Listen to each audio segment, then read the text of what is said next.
Good morning, students. It is 19th May, and today we are continuing our chapter number 15, the Sultanate period.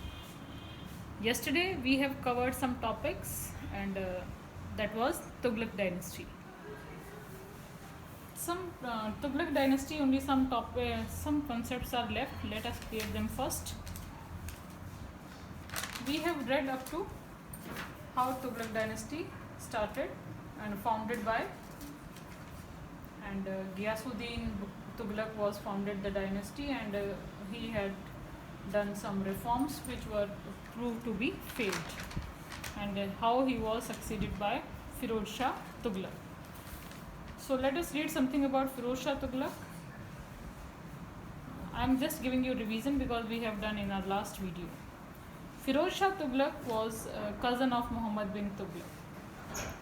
After his death, the nobles of the court selected Firoz Shah as the next sultan, and he made Iqtidari system again to please the nobles and ruled in accordance of Islamic laws to please the ulemas. And Firoz Shah was a reforming ruler.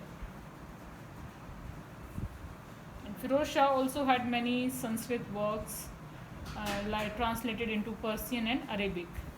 After his death, many regions became independent. After this, Timur's invasion was there in 1398. Timur was a Mongol ruler who attacked India and looted all the towns on his way to Delhi. At that time, about 1 lakh people were put to death in Delhi by Timur. With the looted wealth, he built his capital Samarkand. He appointed Khizr Khan as his representative in India. Now, some major aspects of Tughlaq rules were there, and today we are going to read about some major aspects of Tughlaq rules. So these are the 4 major aspects: Sultan, the court, the nobility, and land control. So we are going to read about these 4 only. First of all, we are going to read about Sultan. What was the value of Sultan? What the power he was holding in Tughlaq rule? So, Sultan was the most powerful person in Delhi Sultanate. He distributed powers to the nobles mean minister, by giving them iqtas. Iqtas, this word is coming again and again, and you should I think you should know what is iqta. Iqta is the land distribution to the commanders and the generals in place of salary in cash. So the nobles were given iqtas for collecting revenues and maintaining army. That revenue was used for maintaining army. The nobles revolted when they observed any weakness in the sultans, and the Tughlaq rulers had to suppress the revolts for a long time. Okay, that is all about sultans.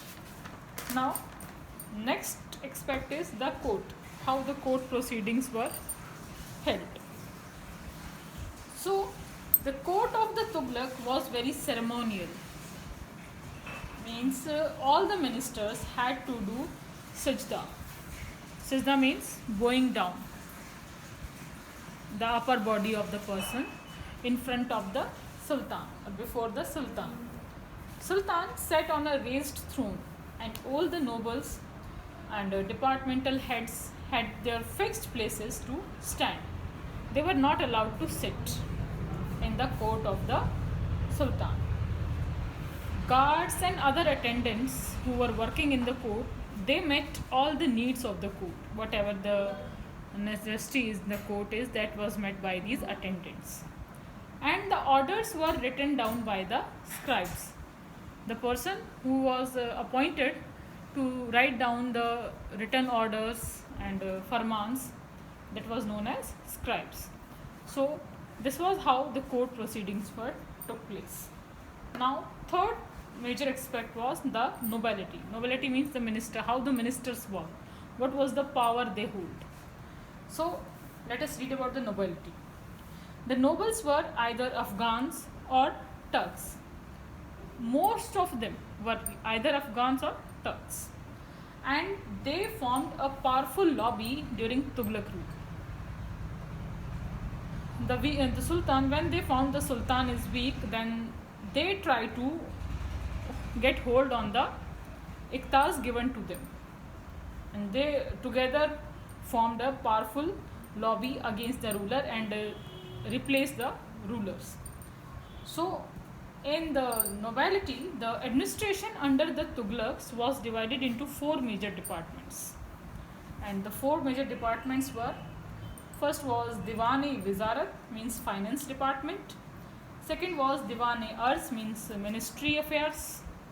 Third was Diwan-e-Risalat, the department in which religious matters were handled. And the fourth department was Diwan-e-Insaf. This was the department for royal correspondence, means writing letters to one ruler to the another, writing down farmans and other things. So these heads, the four department heads, these were appointed by the sultans, and only the nobles of the court were appointed as the departmental heads.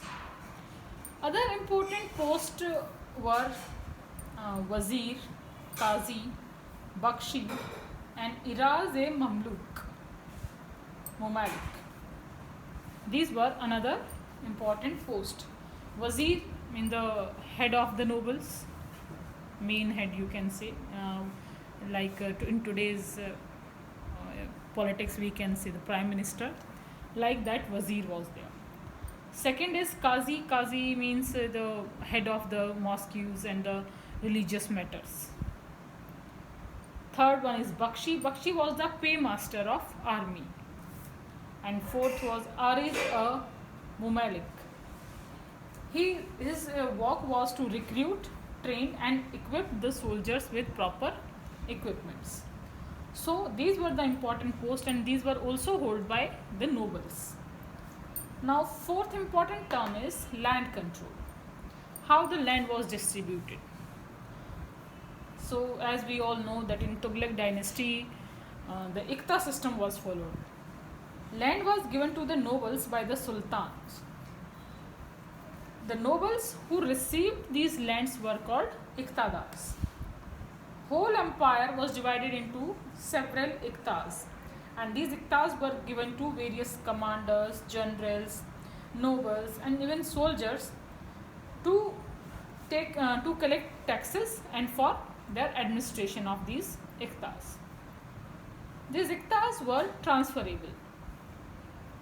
Transferable means the Iqta holder get transferred after 3 or 4 years.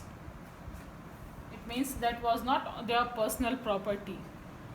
They were appointed only to collect the revenue and to administrate the particular land.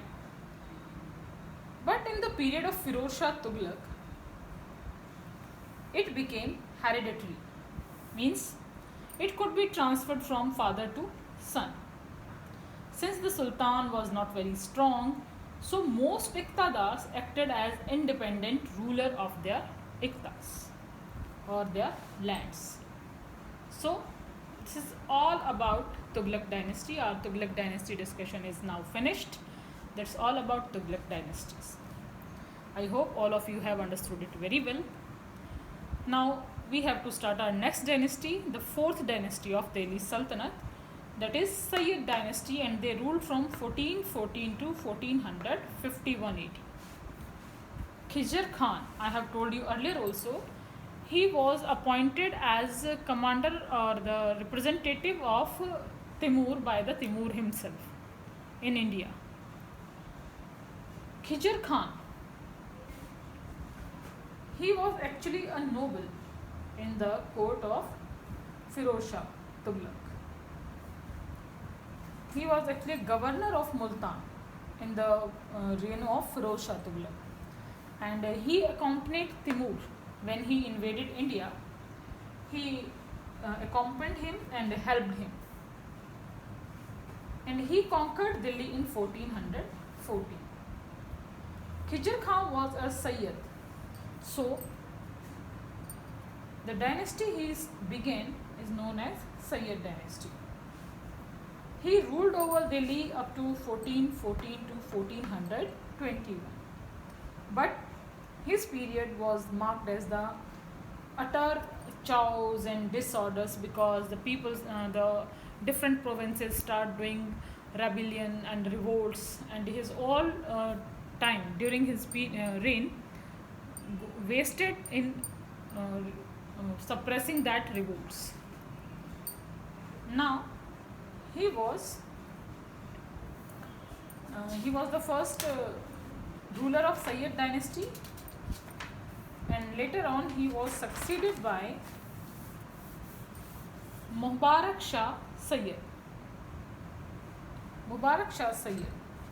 This was the second important ruler of Sayyid dynasty, and he succeeded the throne of Delhi after his successful expedition against Mewat and Kathars. But during his reign, the Subedars of Punjab, Bhatinda and others area, they revolted, and Doab also, they broke out in revolt. They start revolting against him, and he was kept busy in suppressing them. Later on, he was killed by his own nobles in his own court, because the nobles, they don't want him to be their rulers anymore, because he don't want to distribute the powers to the nobles. He want to keep all the powers with him. That's why the nobles were not in favor of him, and they planned to kill him, and they acted on that plan and killed him in his own court. So next ruler of Sayyid dynasty was Muhammad Shah Sayyid. He was placed on the throne by the nobles only, the nobles who killed Mubarak Shah Sayyid. After killing him, they placed Muhammad Shah Sayyid on the throne, and he was just a puppet in hand of these nobles. He was not able to control the disputes of his nobles. He was allowed only to rule a small area of around 30 miles, while rest of the empire was ruled by his nobles only. And during his reign, ruler of Malwa invaded Delhi, and he was saved by Behlol Lodi. He was only a puppet in the hands of nobles. And his successor was Alauddin Alam Shah, the last ruler of Sayyid dynasty. He was a very weak ruler. He was the last ruler. He ruled from 1443 to 1451. And he himself descended the throne to Behlol Lodi and declared himself retired. And this is how the Lodhi dynasty began and Sayyid dynasty ended. That's all about Sayyid dynasty. Tomorrow we will continue with last and the fifth dynasty who ruled over Delhi Sultanate, that is Lodhi dynasty. Thank you and have a nice day to all of you.